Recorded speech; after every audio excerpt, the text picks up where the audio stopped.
కశ్మీర్లోని పహల్గాంలో టూరిస్టుల మీద ఉగ్రవాదులు దాడి చేశారు. ఈ పహల్గాంపై ఉగ్రదాడిలో దాదాపు 30 మందికి పైగా టూరిస్టులు బలయ్యారు. ఇక ఈ దాడితో ప్రపంచ దేశాలన్నీ కూడా నివ్వెరపోతున్నాయి. భారత్కు అండగా ఉంటామని అమెరికా అధ్యక్షుడు డొనాల్డ్ ట్రంప్ పేర్కొన్నారు. ఫోన్లో మోదీని ట్రంప్ పరామర్శించినట్టుగా తెలుస్తోంది. ఇక ఈ దాడిలో యాత్రికులు మృత్యువాత పడడంతో దేశంలోని అన్ని ప్రాంతాల నుంచి నిరసన వ్యక్తమవుతోంది.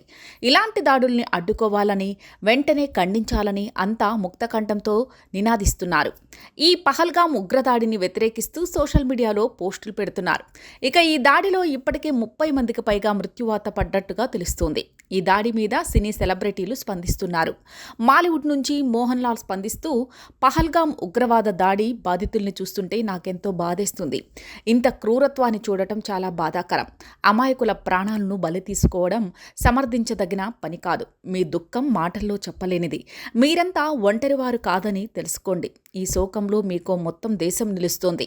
ఇలాంటి క్లిష్టకాలంలోనే ఆశల్ని వదులుకోకుండా ఒకరికొకరం తోడుగా నిలుద్దాం అని అన్నారు. పహల్గాం ఉగ్రదాడి గురించి తెలిసి ఎంతో షాక్కి గురయ్యాను. ఎంతో బాధగా ఉంది. ఇలాంటి వాటికి మన సమాజంలో చోటు ఉండకూడదు. ఇలాంటి వాటిని వెంటనే ఖండించాలి. ఈ దాడిలో గాయపడిన, మరణించిన వారి కుటుంబ సభ్యులకు ఆ దేవుడు మరింత శక్తిని ఇవ్వాలి.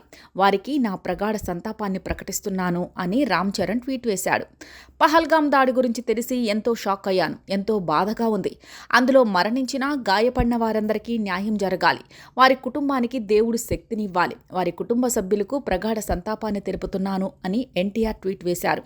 మేం ఓ 3-4 నెలల క్రితం అక్కడే ఉన్నాం. 20 రోజుల నుంచి 200 టీం మెంబర్స్తో అక్కడే ఉన్నాం. పహల్గాం అద్భుతమైన ప్రదేశం. అక్కడి వారి ప్రేమ గొప్పది. కానీ ఇదంతా చూసి నోట మాట రావటం లేదు. అసలు ఇది ఎలా జరిగింది, ఎందుకు జరిగింది అంటూ నాని ఎమోషనల్ ట్వీట్ వేశాడు.